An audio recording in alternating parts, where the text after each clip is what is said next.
सब चीजें। तो मैंने कहा खाना वाना ही मिलेगा और कुछ नहीं मिलेगा?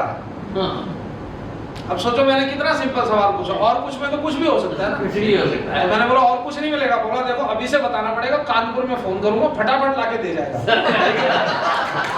बोला आगे कानपुर स्टेशन आने वाला है, लेकिन अभी से बताओ, लड़के को फोन करूंगा लाके दे जाएगा। मैंने कहा तू किस चीज की बात कर रहा है? बोला हम वही बात कर रहे हैं जो आप पूछ रहे हैं, अब हमने तो कुछ बोला ही नहीं, है ना। तो अभी जैसे मैंने बोला कि हाई लेवल की जो मीटिंग्स है उसमें कार्यक्रम साथ में चलता है, तो समझ गए सब लोग, है ना। यानी सिंपल भाषा में बिल्कुल सही है कि आप सोचिए सीरियस टॉपिक्स के ऊपर मीटिंग भी चल रही है और ड्रिंक भी चलती रहती है साथ में, लेकिन ये कहां पॉसिबल है? ये सिर्फ हाई लेवल में पॉसिबल है, सही है कि नहीं? अभी हमारे लेवल पे अगर कर दिया तो है ना।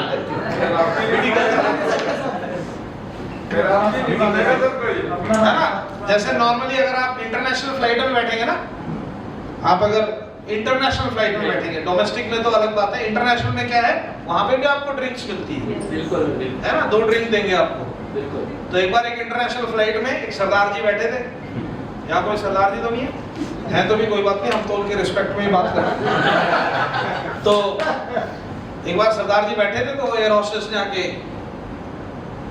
पैक बना के दिया, उसने पी लिया, एक और दिया, पी लिया। अब आपको पता ही है इस लेवल पे क्या होता है, वो 2 पैक पीने के बाद वो उठा, सरदार जी उठा और बोला पायलट किथे है? पायलट किथे? पायलट। तो बोली क्या हो गया? अरे बोला हटो। तो वो जाके गेट खोल के पायलट वाले कॉकपिट में घुस गया, और पायलट बैठा था बेचारा, उसको बोला हट। अब बोला जहाज में उड़ाओ। तो पायलट ने सोचा कि शायद ये भी पायलट ही होंगे, तभी उनको शौक है कि चलो थोड़ी देर मैं संभाल लेता हूँ। तो पायलट ने बोला आप पायलट हो क्या? बोला ना पायलट नहीं है। बोला फिर आप जहाज कैसे उड़ाओगे? बोला ओ भाई जब हम 2 पैक पी लेते हैं ना, तो हम तो खेतों में ट्रैक्टर को ही हवाई जहाज बना देते हैं। ये तो बोला असली है, इसमें क्या दिक्कत है? खैर आपका जवाब कैसा था मैं उस बात पे आता हूँ। तो ये तीनों लोगों की मीटिंग चल रही थी, अमेरिका, जापान और इंडिया। तो ड्रिंक्स भी साथ में चल रही थी, तो तीनों के ड्रिंक पड़े हुए थे। अभी जापान का जो बंदा है उसने क्या किया, उसने अपना ग्लास उठाया, अपना ड्रिंक खत्म किया और अपने ग्लास को उल्टा करके रख दिया। अमेरिका का जो बंदा है उसने अपना ग्लास उठाया, अपना ड्रिंक खत्म किया और अपने ग्लास को सीधा करके रख दिया। अभी इंडिया वाला कंफ्यूज, जुगाड़ लगा के गया था, इंडिया वाला कंफ्यूज, इसको सिस्टम नहीं पता, इसको समझ नहीं आया भाई। एक ने ग्लास को उल्टा रख दिया, एक ने ग्लास को सीधा रख दिया। इसने क्या किया, इसने भी ग्लास उठाया, इसने अपना ड्रिंक खत्म किया और इसने अपने ग्लास को टेढ़ा करके रख दिया। अब वेटर कंफ्यूज कि भाई ये क्या तमाशा है, बाकी दोनों का तो पता है, इसका क्या सिस्टम है। तो इसके पास आया, बोला सर जी ये आपने ग्लास टेढ़ा क्यों रखा? बोला अरे इधर है, तू पहले बता यार सिस्टम क्या है, कोई सीधा कोई उल्टा चक्कर क्या है? तो वेटर ने बोला सर ये तो 5 स्टार का कल्चर है, यहाँ पे थोड़ी ऐसे चिल्ला चिल्ला के बुलाया जाता है, यहाँ पे ऐसे इशारे से ही बताया जाता है। तो बोला फिर भी बता तो सही। तो कहता कि जिसने ग्लास को उल्टा रख दिया इसका मतलब इसको और ड्रिंक नहीं चाहिए। बोला ओके। और बोला जिसने ग्लास को सीधा रखा है उसको ड्रिंक और चाहिए, आपने टेढ़ा क्यों रखा है? बोला देख भाई मैं आया हूँ इंडिया से, अगर मिल जाए तो ठीक है, नहीं तो कोई बात नहीं।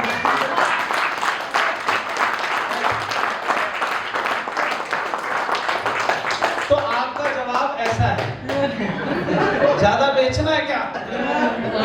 बिक जाए तो अच्छा ही है, अदरवाइज जीवन तो चल ही रहा है, नहीं भी बिका तो क्या फर्क पड़ जाएगा, जिंदगी तो चल ही रही और चलती ही रहेगी। ऐसे नहीं होता है ना। या तो ग्लास को सीधा रखो या तो उल्टा रखो, टेढ़ा मत रखो, है ना। तो ये फैसला करो ज्यादा बेचना है कि नहीं बेचना। यस हेलो, यस ज्यादा बेचना है या कम में संतोष करना है? ज्यादा बेचना है। अगर ज्यादा बेचना है तो ज्यादा कैसे बेचा जाता है, उसका फंडामेंटल क्या है वो समझना पड़ेगा ना। कोई ना कोई टेक्निक होगी, वो टेक्निक तो समझनी पड़ेगी, है ना। इस टेक्निक को लोग ज्यादा कैसे बेच पाते हैं, उसका एक आधार मैं ऑलरेडी आपको बता चुका हूं। उसका आधार, उसका बेस क्या है? सबसे पहली चीज, आपके पास में अगर कॉन्फिडेंस नहीं है तब तो कोई टेक्निक काम नहीं करेगी। तो प्री रिक्विजिट क्या है कि जो प्रोडक्ट आप बेच रहे हो उसके ऊपर आपका कॉन्फिडेंस है या नहीं। आप जो बोल रहे हो वो आप मानते हो या सिर्फ बोल रहे हो। Getting my point? ये है प्री रिक्विजिट। और अगर आपका कॉन्फिडेंस है तब भी कॉन्फिडेंस के बाद जो आपका कम्युनिकेशन है उसका तरीका है, उसका सिस्टम है। वो सिस्टम आपको बता रहा हूं। वो सिस्टम को बोला जाता है the 3 C's, triple C of selling. Triple C क्या है? ध्यान दीजिए। पहला सी कनेक्ट। नंबर पहला कनेक्ट, अभी बताऊंगा आपको क्या होता है। पहला सी कनेक्ट, दूसरा सी कन्वे और तीसरा सी कन्विंस। अब कनेक्ट का मतलब क्या हुआ? कनेक्ट का मतलब क्या हुआ? सबसे पहले आपको कनेक्ट करना है जो आपके सामने प्रोस्पेक्ट बैठा है जिसको आप बेचना चाहते हैं, उसकी किसी समस्या या किसी लक्ष्य से आपको कनेक्ट करना है। या तो किसी प्रॉब्लम से या तो किसी गोल से, किसी लक्ष्य से आपको कनेक्ट करना है। मतलब क्या हुआ?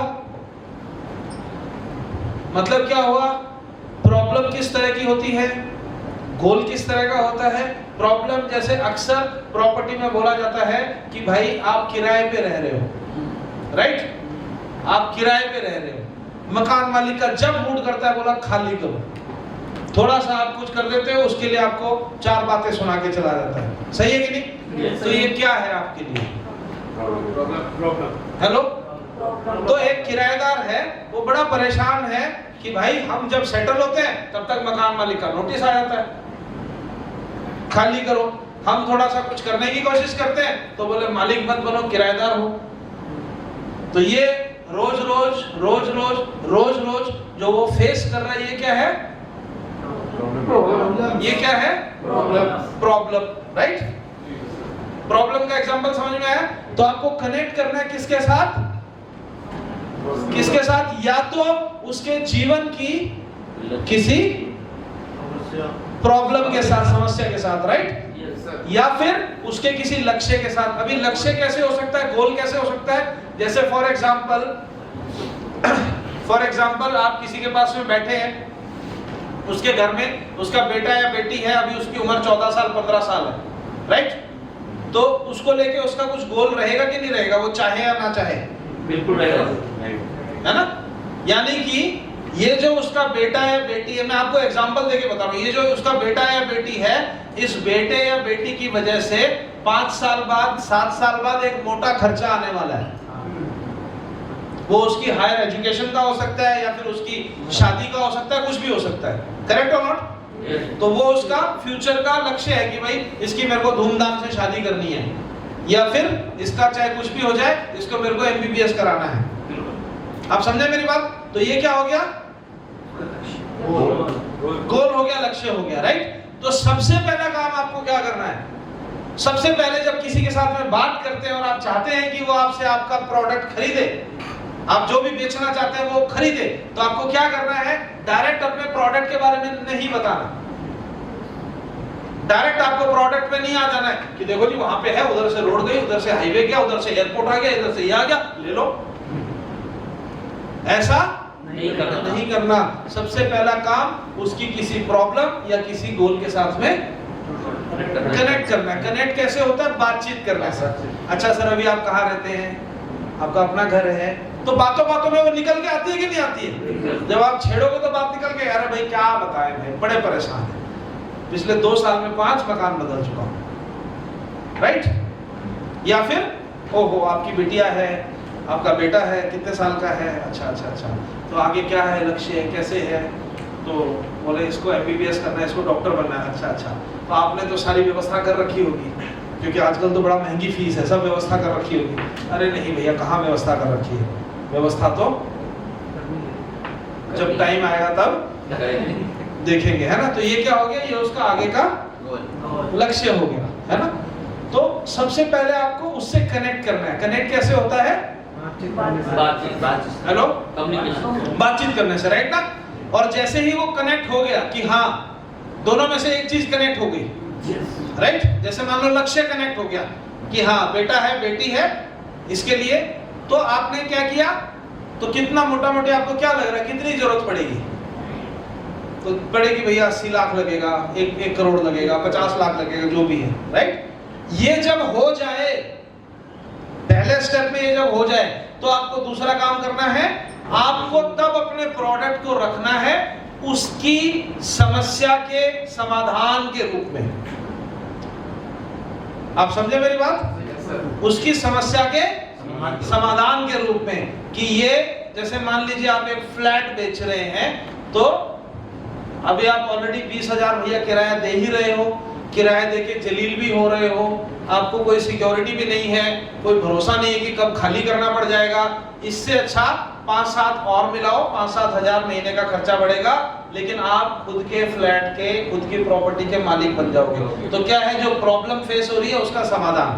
बेटे की शादी है, 4 साल 5 साल 7 साल बाद उसका करना है।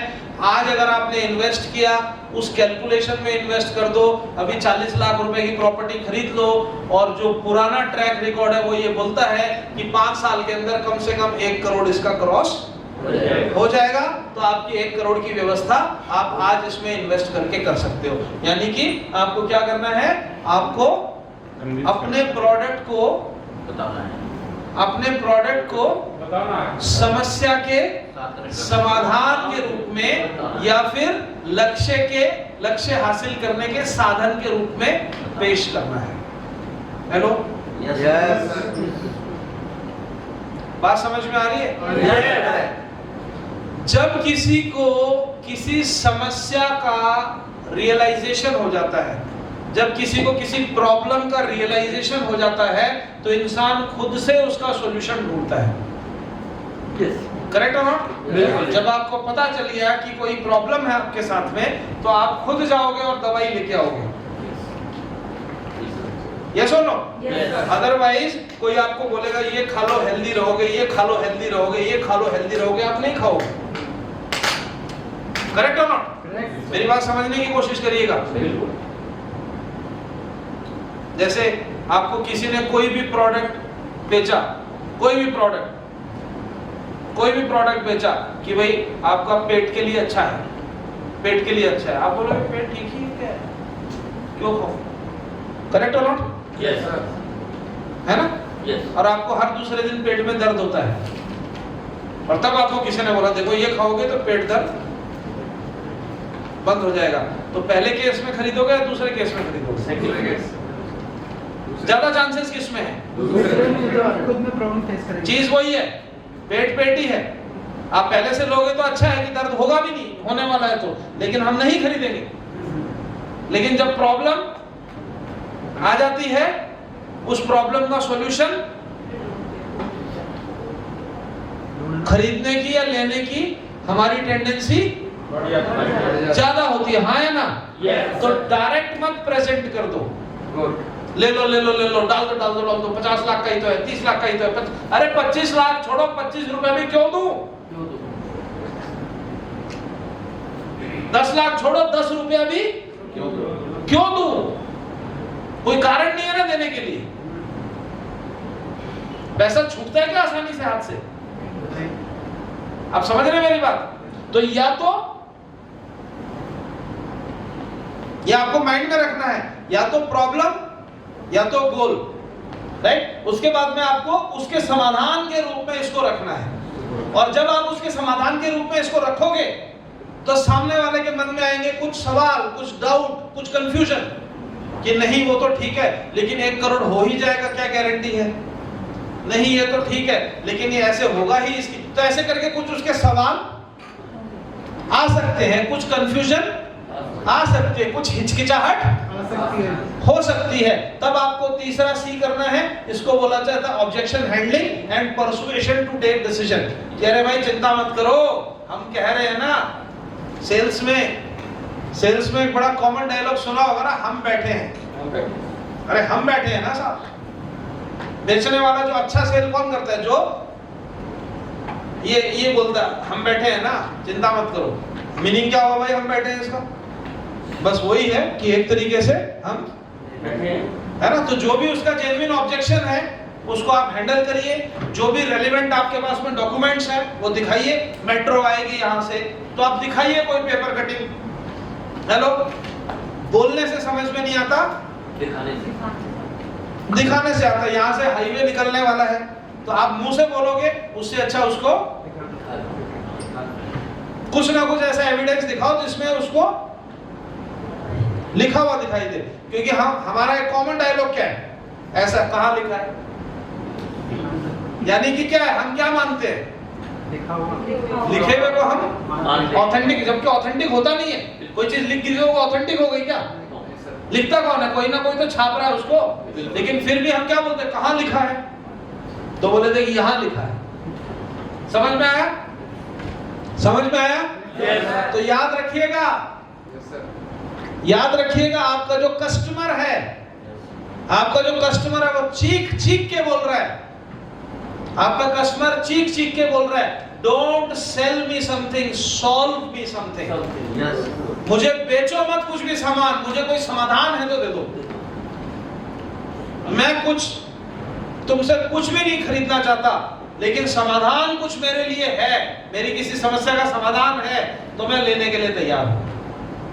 ये आपका प्रोस्पेक्ट, आपका कस्टमर चीख चीख के बोल रहा है, don't sell me something, solve me something. मेरे को सॉल्यूशन चाहिए, राइट? और आपको फाइनली ये याद रखिएगा, फाइनली ये याद रखिएगा कि आपसे जो खरीदने वाला बंदा है ना, कस्टमर है, वो आपका बायर है, वो चाहता क्या है? वो आपको तब समझ में आएगा जब आप खुद को एक कस्टमर के रूप में देखोगे। आप एक कस्टमर के रूप में कहीं जाओगे, मान लो आपको खुद ही प्रॉपर्टी लेनी है, तो आप अपने आप को वहां रख के देखो। क्योंकि ये पॉइंट मैंने कहां से लिखे? मैंने अपने आप को, मैं तो प्रॉपर्टी नहीं बेचता हूं, लेकिन बात प्रॉपर्टी का कर रहा हूं।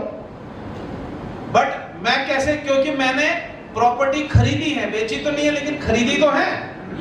आप समझ रहे हैं मेरी बात? तो मैं जब प्रॉपर्टी खरीदने गया तो मैं क्या चाहता हूं? मैं कस्टमर हूं, मैं क्या चाहता हूं, और मैं जो चाहता हूं अगर मुझे मिलेगा तो मेरे खरीदने के चांसेस ज्यादा रहेंगे। तो क्या चाहता है एक कस्टमर? बताइए। सबसे पहला क्या चाहता है?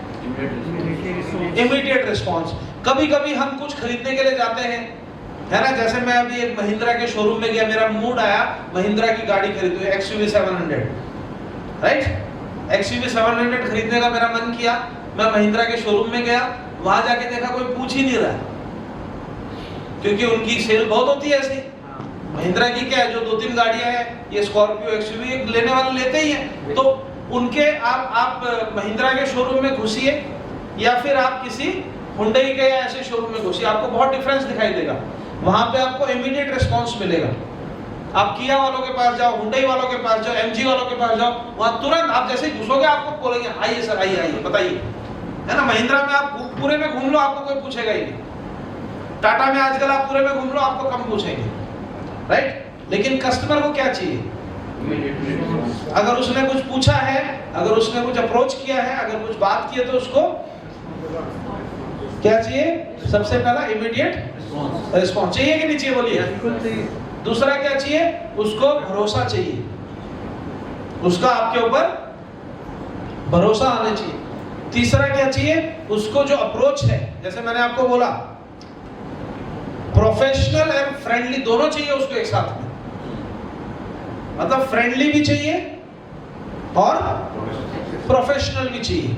तो फ्रेंडली भी होना जरूरी है, नाम पूछ के आप ऐसे पर्सनल तरीके से बात भी करें, लेकिन आपका जो जिस चीज के बारे में वो बात कर रहा है उसकी एकदम ऑथेंटिक आपके पास में तरीका और अप्रोच होनी चाहिए और इंफॉर्मेशन होनी चाहिए जिसके बारे में आप बात कर रहे हैं। और चौथा, स्पेशली अगर आप प्रॉपर्टी खरीदने के लिए जाते हैं तो आपको नेबरहुड की इंफॉर्मेशन भी चाहिए कि भाई जहां पे मैं खरीद रहा हूं आसपास में क्या है। तो वो आपको अगर पता ही नहीं तो दिक्कत है ना।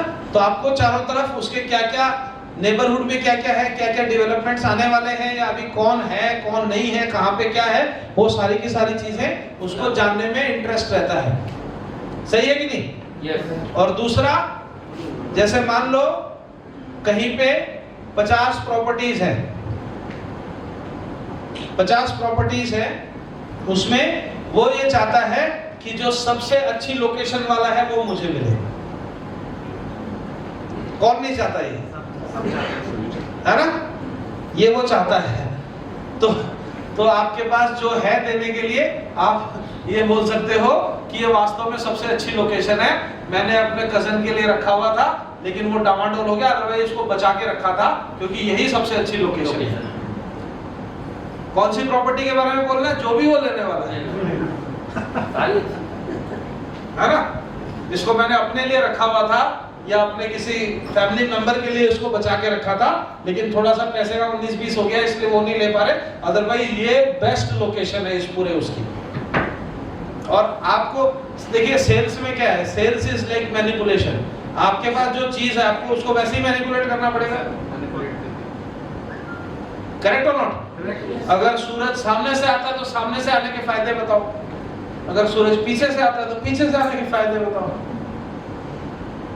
आप समझ रहे हैं मेरी बात? भाई प्रेजेंटेशन है ना, अगर ईस्ट फेसिंग है, सामने से सूरज आता है तो बोलो आप सोच के देखो, सुबह सुबह सर्दियों के अंदर आप बाहर निकले और आपको ताजा धूप मिली, आपको तुरंत धूप मिली, हाँ क्या बात है।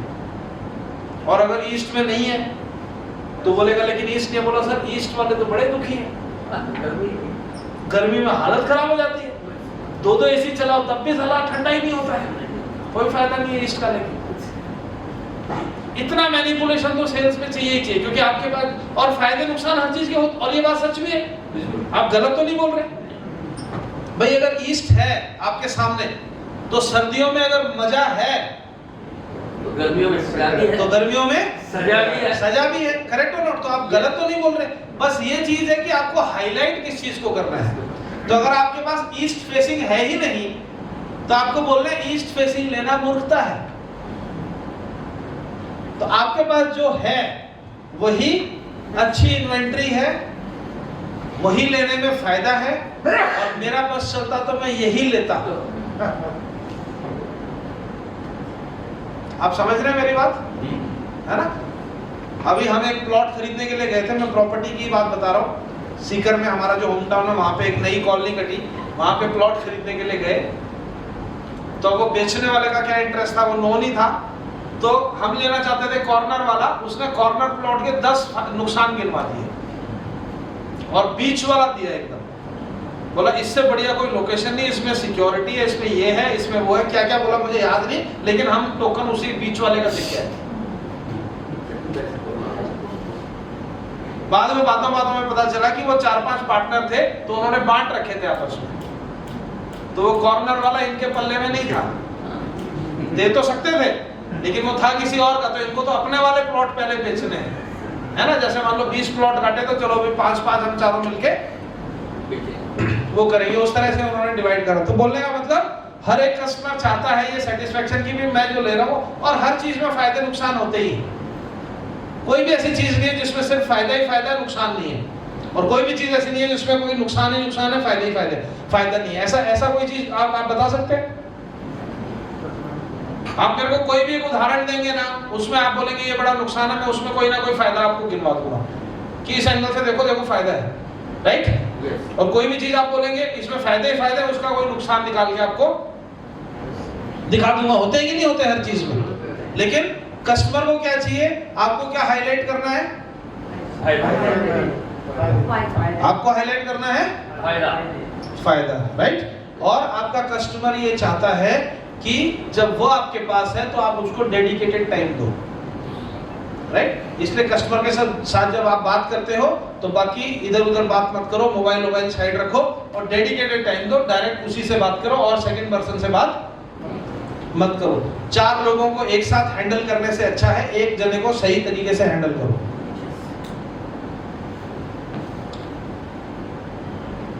समझ में आया? 3 बंदों को 4 बंदों को एवरेज तरीके से हैंडल करने से अच्छा है एक जने को सही तरीके से हैंडल करो। वो 4 में से हो सकता है एक भी सेल नहीं मिलेगी, और एक को सही तरीके से करोगे तो उसी की आपको सेल मिल जाएगी। समझ में आया?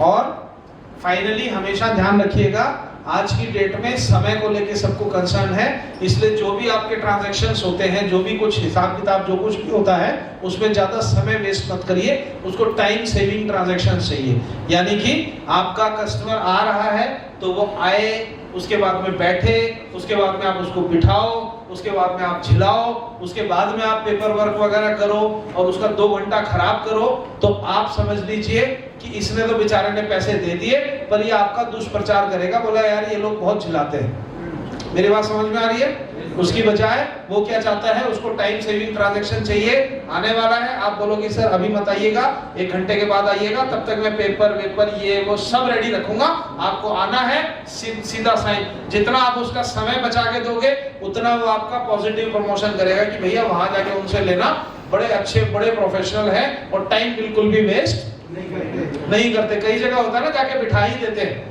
वेट करो वेट करो वेट करो, तो वो जब झेल जाता है तो वो आपसे खरीदना नहीं चाहता है। और अगर पहले से बेचारा फंस गया है तो दूसरों को तो प्रचार बोलेगा भाई ये लोग बहुत झिलाते हैं। कस्टमर को क्या चाहिए? टाइम सेविंग ट्रांजैक्शन चाहिए, राइट? एंड सबसे ज्यादा क्या चाहिए कस्टमर को? ये सब चाहिए। देखो ये इतनी चीजें चाहिए, राइट? आपका जो बायर है, आपका जो कस्टमर है, उसको क्या चाहिए? इमीडिएट रिस्पांस चाहिए। अगर आपको मैसेज कर रहा है तुरंत उसका रिप्लाई चाहिए। अगर आपके पास में ऑफिस में आया है तो तुरंत रिस्पांस चाहिए। हाँ जी सर बताइए, चाहिए कि नहीं चाहिए? बोलिए, है ना? ये उसको चाहिए। उसको भरोसा चाहिए कि हाँ भाई आपको आपके ऊपर भरोसा कर रहा है, आप भरोसे के लायक हो। प्रोफेशनलिज्म भी चाहिए और थोड़ा सा फ्रेंडली भी चाहिए। तो एकदम प्रोफेशनल होके भी बात नहीं करें। कई लोग क्या ऐसे बात करें, जी नहीं, जी नहीं होगा, ये नहीं होगा, ऐसे मिलेगा, वैसे नहीं मिलेगा। तो ये क्या है? Pure professional. ये दोनों का मिक्स चाहिए। थोड़ा फ्रेंडली और सुनाओ सर, जैसे बीच बीच में थोड़ा सा आपको फ्रेंडली भी रहना है लेकिन प्रोफेशनल भी रहना है। जब आपके प्रोडक्ट के बारे में बात कर रहे हैं तो आपको कभी भी गोल मोल नहीं, सटीक तरीके से बात करनी है, ठीक है? लेकिन थोड़ा सा बीच में फ्रेंडलीनेस भी। और सर छुट्टियों में कहाँ जा रहे हो इस बार, है ना, कैसे क्या है, ये दोनों चाहिए। उसको कंफर्ट चाहिए, राइट? और उसको प्रॉपर इंफॉर्मेशन चाहिए आसपास में क्या है, अच्छी इन्वेंट्री चाहिए, जो उस पूरे सोसाइटी का सबसे अच्छा प्रॉपर्टी है वो चाहता है, और सारे ही सबसे अच्छी होती है, ये याद रखिएगा। कोई एक अच्छी नहीं है, जो आप उसको दे रहे हैं वही सबसे अच्छी है। डेडिकेटेड टाइम चाहिए, टाइम सेविंग ट्रांजैक्शन चाहिए, लेकिन सबसे ज्यादा इंपॉर्टेंट क्या चाहिए? इस सब के ऊपर से एक चीज हर एक कस्टमर को चाहिए होती है, उसको बोला जाता है रीअश्योरेंस। रीअश्योरेंस। सब कुछ होने के बाद वो टोकन देने जा रहा है, टोकन देने जा रहा है, टोकन।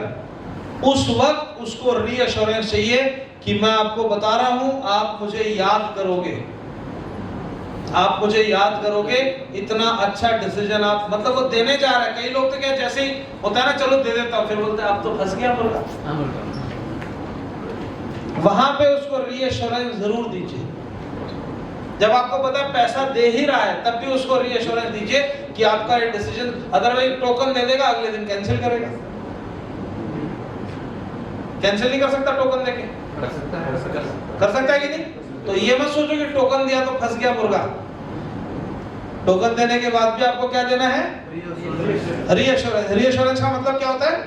पहले एश्योरेंस दिया, उसके बाद रीअश्योरेंस। रीअश्योरेंस का मतलब क्या होता है कि आप ये जो पैसा दे रहे हो ना साहब, आप जो पैसा दे रहे हो ना, आप याद करोगे। और याद तो बंदा करेगा या तो ऐसे या तो वैसे।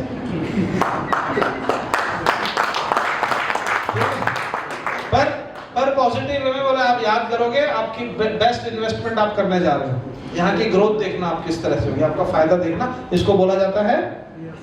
ये याद रखना कि आपके कस्टमर को रीअश्योरेंस चाहिए, राइट? और मार्केट में कंपटीशन है या आप इकलौते हो?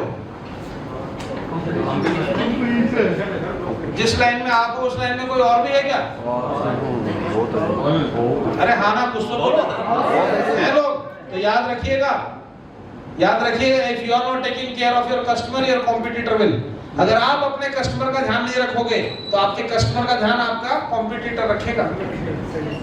कस्टमर का आज वो जमाना नहीं है, वो जमाने चले गए दादागिरी वाले, वही जमाने निकले साला हम ही है। एक जमाना था जिसको मोनोपोली मार्केटिंग बोला जाता था, यानी अगर खाता खोलना तो एसबीआई ही है, यानी गाड़ी लेनी तो मारुति ही है, सिंगल आदमी बेचने वाला, फोन लगाना है तो बीएसएनएल ही है। उस टाइम में उनका एटीट्यूड कैसा था? मोनोपोली। एसबीआई वाले कैसे बात करते थे? स्टेट बैंक ऑफ इंडिया वाले। आज एसबीआई वाले कैसे बात करते हैं?